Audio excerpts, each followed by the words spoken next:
Immortality of the soul.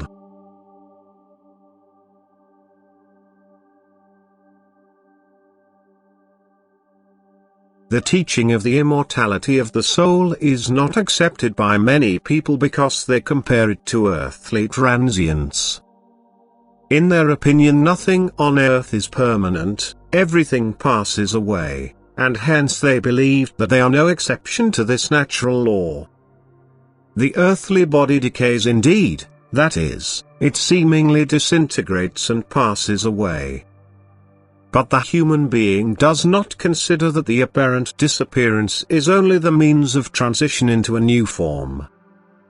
On reflection, he will have to conclude that everything earthly serves some purpose, and he will observe that even the most insignificant creations are somehow related to one another and therefore not without purpose. When such a work of creation fades away, numerous other creations absorb the remainder of the first, which thus serves them and continues to live on in the new creations. He only has to seriously observe an outer transformation, and he would have to admit that the inner life cannot vanish either. And he should at least grant the human being this inner life too. He has to make it clear to himself that the human soul, the emotional life, cannot be discontinued arbitrarily. That this emotional life is the essential significance of every embodiment. The outer form is of no use unless the inner core is acknowledged by humanity.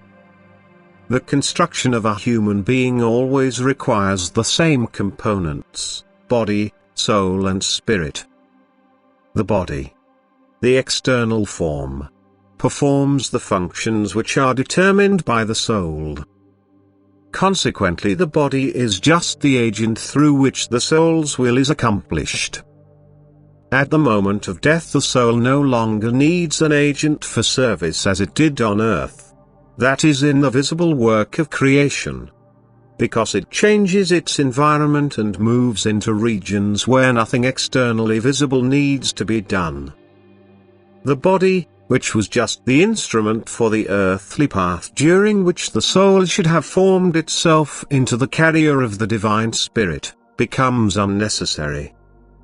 The spirit, the third component of the living being, lies in fact dormant in every human being, and only becomes active when the will of the soul pays more attention to the spirit than to the body. That is, when the soul considers the earthly demands less important than the demands of the spirit, which always amounts to earthly needs becoming secondary.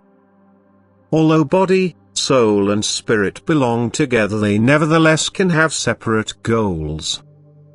The soul can direct its will more towards the demands of the body, but it can also disregard those and make its will available to the spirit within itself. And it is precisely this direction of will that decides its life in the beyond, that is the state the soul finds itself in after the earthly life, which can be blissful or distressing. The earthly life, the function of the body, is therefore just a temporary condition for the soul. The soul impels the body to all actions on earth, but it has by no means ceased to exist when the body cannot perform its function any longer. The soul has indeed left the body because it moves into regions where it no longer requires an exterior form. But to consider the soul dead as well would be a completely wrong concept of its essence. Because the soul is something that cannot pass away. Indeed, when the human body is dead, the soul can no longer determine its functions. It can, due to a lack of maturity because it had not given enough consideration to the spirit within itself, also fall into a state of inactivity, but it can never cease to exist.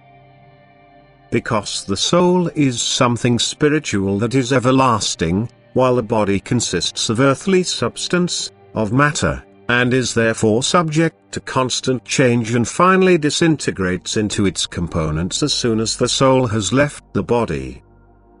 Amen.